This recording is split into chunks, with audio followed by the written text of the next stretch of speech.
the key that will unlock for him an understanding or insight otherwise not available.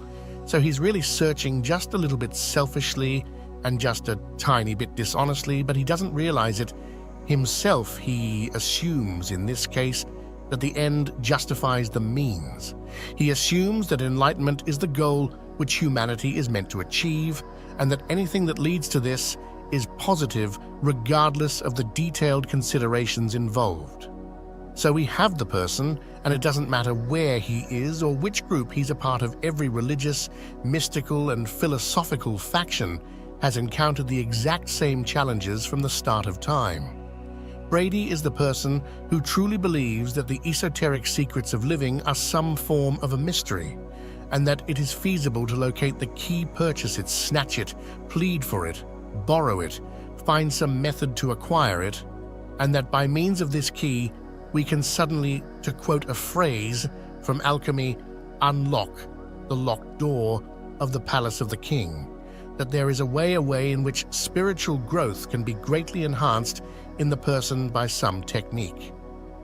And of course, a long time ago, we had a flood of techniques. Nowadays, they are not so prevalent, but there are some fairly intensive ones still around, and folks are sometimes incorrect in their assessments of these groups. They either misunderstand a teaching that's meant well, or perhaps the teaching itself is not well expressed or well put together and does not guard the learner adequately. So we have a great deal of people who are in a bind simply because they are attempting to be better than they understand how to be, and this can lead to complications. One of the points that I've stressed for a very long time is that the average person can't handle the unfolding or release of so-called metaphysical properties or energies within their own nature. He doesn't know when growth is valid and when it is not, and he cannot distinguish at what point some kind of mystical experience begins and some sort of wishful thinking ends. He just can't tell. He literally can't tell the difference between a vision and a dream. For that matter, he can't distinguish between a dream and a nightmare.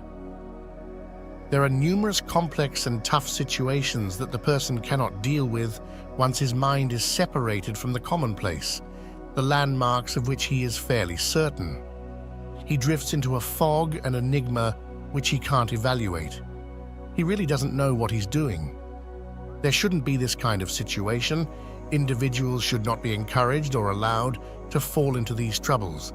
But there's not much that can be done about it now because the issue started a long while back. Back in the gradual decline of classic culture, the various esoteric arts and sciences of the temples were profaned. These mysteries were revealed.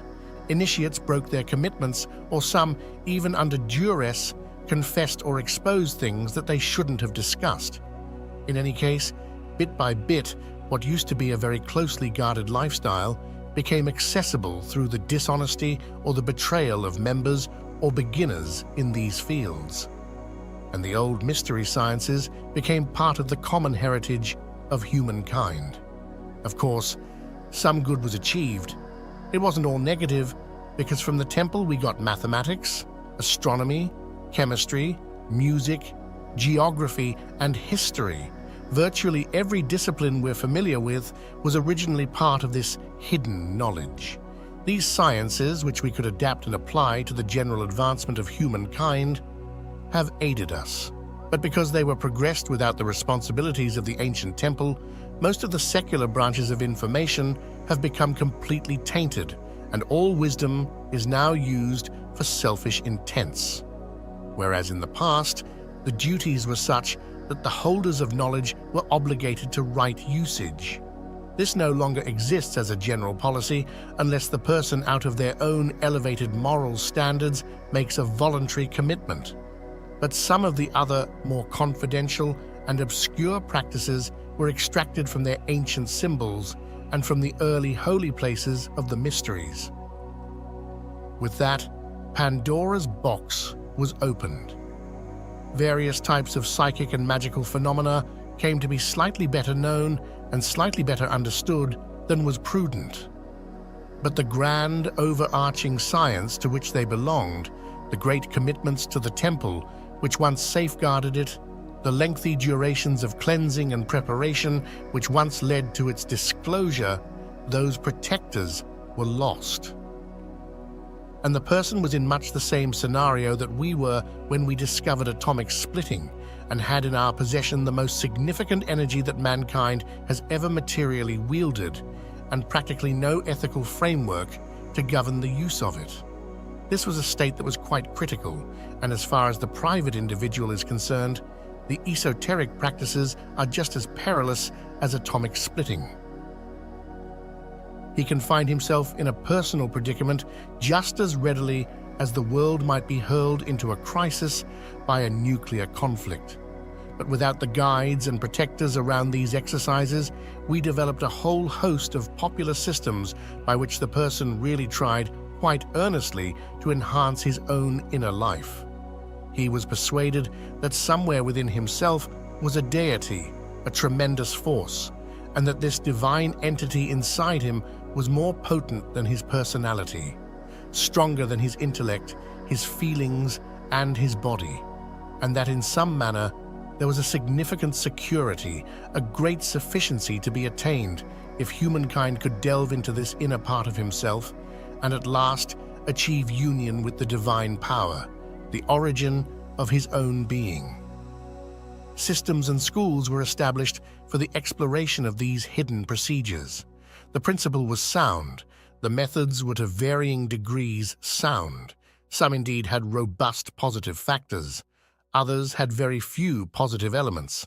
Many of the names used to denote these systems were old, respectable, belonged to major schools of the past. Some were out of inventions and exploitations of the mysteries. Who was capable of telling which was authentic and which was not authentic? Not 1 in 10,000 who became involved in these practices. Everybody had to trust somebody, and most people trusted the wrong people, so we got more issues.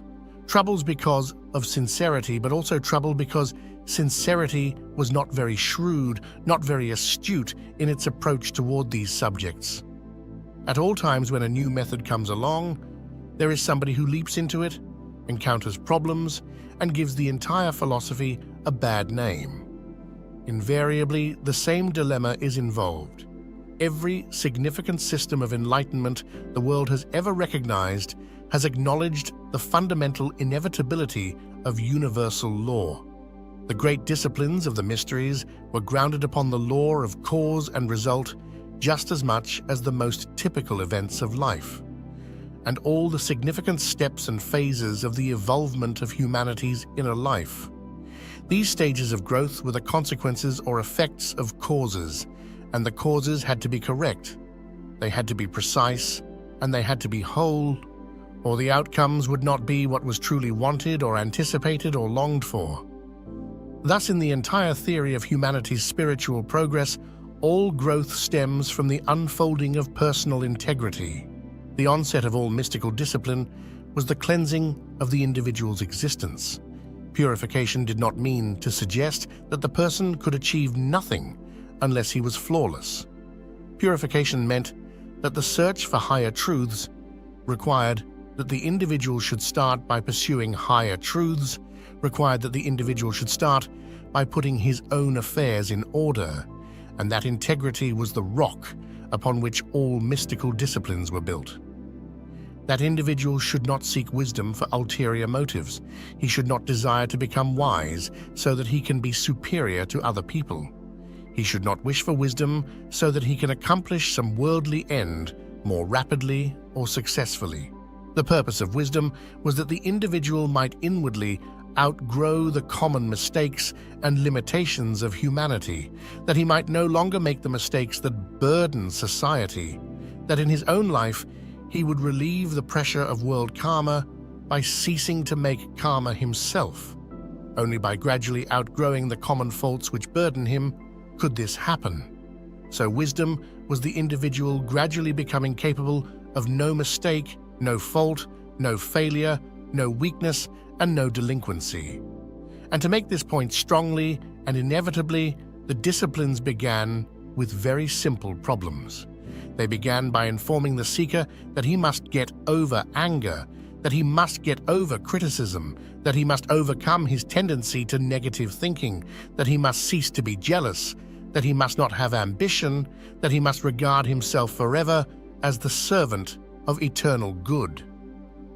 That he had to get over all these pressures, which are the familiar pressures of the personal life of practically every human being. If he couldn't get over these, there was no reason to go any further. If the person could not outgrow selfishness, he could not enter into the mysteries or into the esoteric disciplines.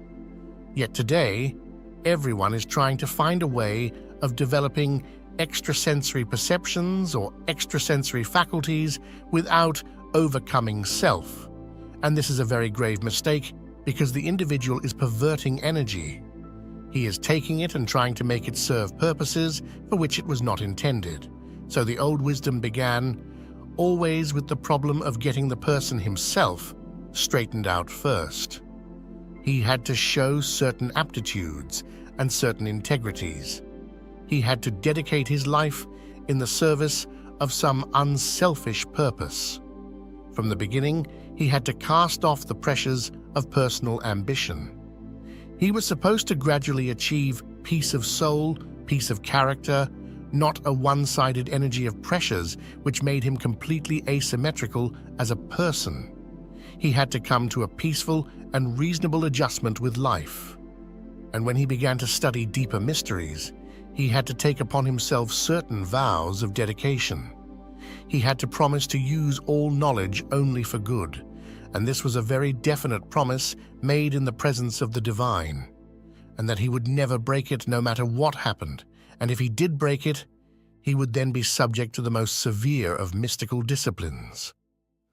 This was a kind of scared and secret promise that he made in the presence of deity, a promise he could not break.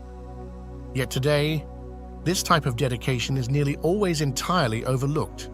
People are seeking powers without dedications, without any vows, without any promises, without any obligations to use these powers only for good. And without that dedication, the powers that they seem to develop are not good, because they are directed and oriented selfishly. So in the ancient patterns, everything started with these very simple rules. No individual could have real psychic experiences who had faults or had not outgrown the common difficulties of life. He had to grow first, and after he had shown conclusively that he was bigger than the smallnesses of his own nature, then it might be possible for him to grow. But any growth before that would be artificial. It would be following a false light or a will-o'-the-wisp that could lead only to further trouble. So in the old systems, this careful discipline protected the society from the individual who abused mystical knowledge, who sought to use it selfishly, or who achieved psychic maladjustments of one kind or another. The careful discipline and the careful instruction of the old days protected the aspirant from his own foolishness. This foolishness, however, today, immediately before trying to advance in the understanding of the spiritual mystery of life.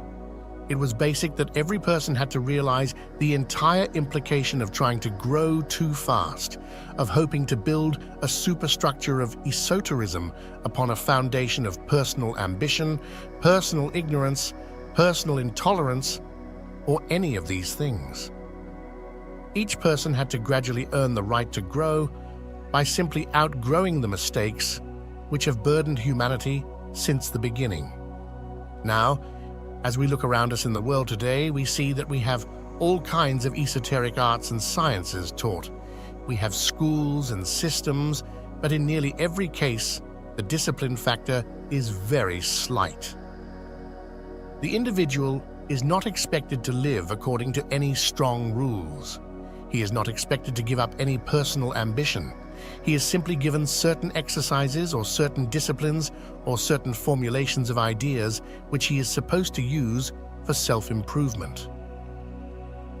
But this type of instruction, without character as its basis, is very apt to lead through into various forms of psychic involvement in which the person becomes more and more deceived by the processes which he himself has set in motion.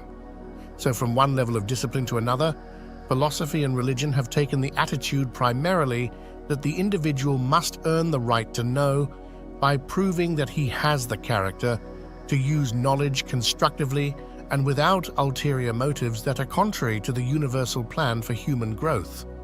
There is no such a thing really as a shortcut to wisdom. The individual doesn't suddenly become wise because he masters some mantra or discovers some secret method of opening the spiritual centers of life. Actually, what he gains comes from the daily grind, the daily effort to outgrow the weakness of his own disposition and to strengthen those parts of his life which need development. Everything depends upon the person. And in many of the Eastern systems, it was definitely held that the teacher could do no more than guide, could offer certain constructive insight, but without the full cooperation of the disciple, without his complete dedication to his principles, without his total unwillingness to compromise, there was no validity, and the teacher could not create enlightenment in the disciple. The enlightened one could lead the way, could point out, but the disciple had to make the journey himself and had to live according to the highest concept of integrity that he could manage. So in problems when we come into the modern world today, we have another complication that was not too much worked with in the ancient days, and that is the use of narcotics and various drugs. These substances, which have definite effects upon the nervous system of man, have been resorted to in the desperate effort to quickly open the esoteric life of the person, to cause him to suddenly become illumined or enlightened or develop various psychic faculties or powers. And in the last 50 years, this problem has become quite generally advanced that the individual can discover all kinds of ways to anticipate or to hasten the growth of his internal. The sober truth of the matter is that none of these expedients really do what is claimed for them. In fact, they may destroy forever the possibility of the person's natural growth. The use of chemicals to stimulate extrasensory perceptions has no integrity in it. It is not something that can be done. Also, in the Orient, where they went into these matters probably more deeply than we have, although of the same mistakes made, the sober, quiet disciplines of the heart were the disciplines which brought enlightenment. And in the Zen system, of course, which is just as stern in discipline almost as a monk in a monastery or a nun in a cloister, the problem was the person by righteousness, by personal integrity, by the simplification of life, by the control of his excesses, must gradually create character. Then in Zen, as in the rituals of the mysteries of Greece, illumination came in quietude and peace, in the individual gradually relaxing away from the tensions and pressures of worldliness, and in quietude and in peace suddenly becomes aware of the universe around him, and a larger life floats in to occupy the vacuum that had been created by self-interest. Today, in the problems of narcotics, we have a definite and rather dramatic circumstance that is quite important to us all.